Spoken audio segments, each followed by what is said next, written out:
નમસ્કાર, ભારત 24 ન્યૂઝમાં આપનું સ્વાગત છે। હવે જોઈએ આજના સમાચાર।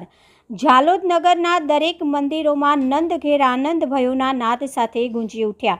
ઝાલોદ નગરના ગીતા મંદિર, રામદ્વારા મંદિર, રાધેકૃષ્ણ મંદિર તેમજ ડબગરવાસના રાધેકૃષ્ણ મંદિરે જન્માષ્ટમી પર્વની હર્ષોલ્લાસ સાથે ઉજવણી કરવામાં આવી। નગરના દરેક મંદિરોમાં ગુબ્બારા તેમજ ફૂલોથી મન મોહી લે તેમ સજાવવામાં આવ્યા।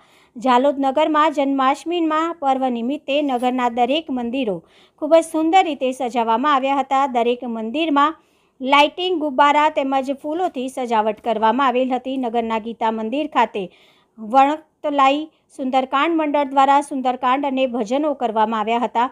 નગરના લોકો મોટા પ્રમાણમાં ભજનમાં જોડાઈ કૃષ્ણ ભક્તિમાં ખોવાઈ ગયા હતા।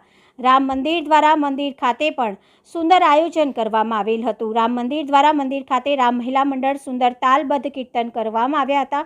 તેમજ રાધેકૃષ્ણ મંદિર ખાતે બાલાજી મંડળ દ્વારા મધ્યપ્રદેશના ધારના ભજન ગાયક દ્વારા ભજનોનો થાળ ભક્તોને પીરસવામાં આવ્યો હતો। તેમજ નાના નાના ભૂલકાઓ બાળકાના બનીને આવ્યા હતા અને છેલ્લે મટકી ફોડનો પ્રોગ્રામ પણ યોજવામાં આવ્યો હતો। ડબગરવાસમાં આવેલા રાધેકૃષ્ણ મંદિરે પણ સુંદર આયોજન કરવામાં આવ્યું હતું। તેમજ 12 વાગ્યા પછી ડીજેના તાલ સાથે દરેક ભક્તો નાચતા ઝૂમતા જોવા મળતા હતા। અલગ અલગ ટીમ દ્વારા મટકી ફોડનો કાર્યક્રમ પણ ડબગરવાસમાં યોજવામાં આવ્યો હતો।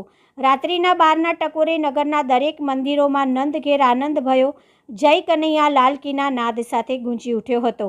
નાના બાલ ગોપાલનો જન્મ થતાં સૌ કોઈ ભગવાનના હિંડોળે ઝૂલો આપવા પડાપડી કરતા હતા। છેલ્લે સૌ ભક્તો પ્રસાદ લઈ ભગવાનના યાદગાર સ્મરણ સાથે પોતપોતાના ઘરે પરત ફર્યા હતા। તાલુકા રિપોર્ટર પંકજભાઈ પંડિત, ઝાલોદ।